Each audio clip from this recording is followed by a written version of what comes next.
कवठे टाकळी हाजी परिसरात भाजपचा झंझावात, गावडे कुटुंबियांच्या नेतृत्वाखाली कमळ फुलले। एकेकाळी राष्ट्रवादी काँग्रेसचा बालेकिल्ला असलेला कवठे टाकळी हा जिल्हा परिषद गट व कवठे गण आणि टाकळी हाजी जांबूत गण या तीनही गणात ऐनवेळी उमेदवारी नाकारून गावडे कुटुंबियांच्या अर्थात राष्ट्रवादी काँग्रेसच्या वर्चस्वाला धक्का देणाऱ्या वरिष्ठ नेत्यांच्या मनमानीस कंटाळून शिरूरचे माजी आमदार पोपटराव गावडे यांनी ऐनवेळी कुटुंब व समर्थकांसह भारतीय जनता पक्षात प्रवेश केला। भाजप नाही भाजी आमदार गावडे यांच्यावर विश्वास दाखवत त्यांचे पुत्र राजेंद्र पोपटराव गावडे यांना ऐनवेळी भाजपची उमेदवारी दिली। सर्वसामान्य जनतेशी टाकळी हाजीच्या गावडे कुटुंबियांची नाळ जोडलेली असताना दांडगा जनसंपर्क व या भागाचा केलेला पूर्णपणे कायापालट जागरूक जनतेने पुन्हा एकदा गावडे कुटुंबियांवर विश्वास दाखवत या जिल्हा परिषद गटामध्ये कमळ फुलवले आहे। भाजपचे जिल्हा परिषद उमेदवार राजेंद्र गावडे विक्रमी म्हणजे 3000च्या मताधिक्याने निवडून आलेत, तर टाकळी जांबूत गणातून भाजपच्या सुनीता कड तर कावठे मलठण गणातून भारतीय जनता पक्षाच्या कांचनताई राजेंद्र सांडभोर या देखील चांगल्या मतदान घेत विजयी झाले आहेत।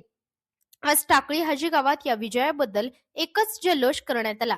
टाकळी हाजी जिल्हा परिषद गट राजेंद्र गावडे भाजप 13231, दामो घोडे राष्ट्रवादी काँग्रेस 9846, डॉक्टर सुभाष पोकळे शिवसेना 5069, बाळासाहेब डांगे शिवसेना उभाटा 4612, टाकळी हाजी पंचायत समिती गण सुनीता कड भाजप 7367, संगीता दाभाडे राष्ट्रवादी काँग्रेस 6270, प्रगती निश्चित शिवसेना 2094, पवित्रा शेलार शिवसेना उभाटा 870, कवठे यमाई पंचायत समिती गण कांचन सांडभोर भाजप 6083, माधुरी थोरात शिवसेना 4992, शिल्पा थोरात राष्ट्रवादी काँग्रेस 2317, जयश्री लंगे शिवसेना उभाटा 3159।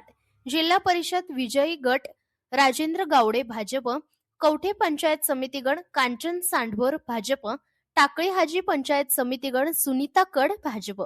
इंडिया न्यूज R7 साठी विशेष प्रतिनिधी प्राध्यापक सुभाष शेट्टे, शिरूर, पुणे। श्रेष्ठीने आदेश दिले त्याप्रमाणे मी माझ्यासोबत खालचे दोन्ही पंचायत समितीचे उमेदवार निश्चित केल्यानंतर आम्ही गटात फिरलो, परंतु ऐनवेळेस उमेदवारी नाकारल्यानं मोठा समोर संभ्रम निर्माण झाला होता। पण कवठे टाकळी हाजी गटातील मायबाप जनतेने माझ्या घरी येऊन सांगितलं की आपल्याला लढायचंय आणि त्या पद्धतीनं कोणत्या पक्षातून उमेदवारी घ्यायची तर सगळ्यांनी सांगितलं की जो पक्ष देशात राज्यात सरकारमध्ये आहे आणि त्यांच्या माध्यमातून आपल्याला विकास कामं करता येईल म्हणून भाजप बरोबर जाण्याचं ठरवलं आणि प्रचंड असा प्रतिसाद मायबाप मतदार राजांनी दिला। जवळपास मी 3400-3400 मताच्या आसपास मताधिक्य मला मिळाले असं समजते।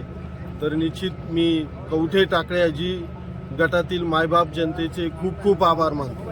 खरं तर वळसे पाटलांना हा मोठा धक्का मानला जातो। राष्ट्रवादीच्या बालेकिल्ल्यात भाजपचा शिरकाव झाला। ही निवडणूक आम्ही निष्ठावान कार्यकर्त्यांना नाकारलं, त्यामुळे जनतेने ही निवडणूक हातात घेतली होती आणि कोणता पक्ष याहीपेक्षा उमेदवारी नाकारली ह्या भावनेतनं ज्या पक्षाने उमेदवारी नाकारली त्याला सडेतोड उत्तर जनतेने दिलेलं आहे। तुम्ही वळसे पाटलांच्या भेटीला